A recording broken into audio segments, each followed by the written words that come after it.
In this video, we are going to study the practical implementation, a p-delta analysis in ETABS, and understand the difference between first-order analysis, p-delta analysis, and p-delta plus large displacements.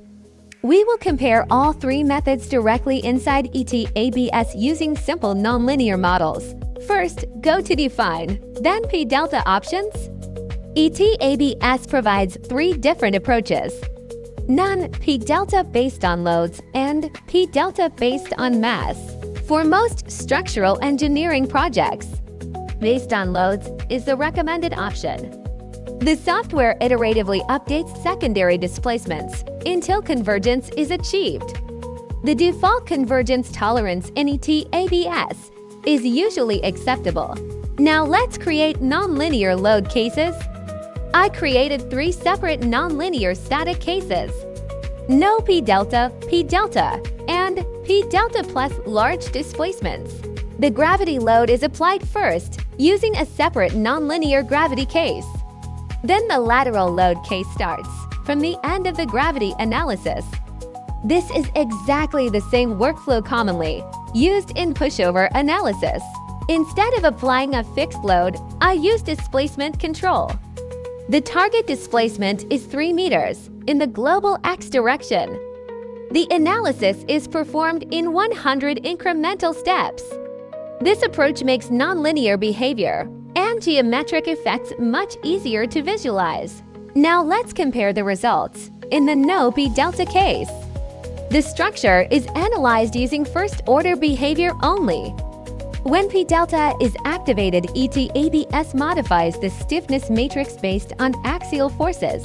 As a result, member moments increase, lateral displacements increase, and secondary effects appear in the force diagrams. Now let's activate p-delta plus large displacements. In this method, ETABS not only updates stiffness, but also continuously reanalyzes the structure using its deformed geometry. At large deformations, member orientations change significantly.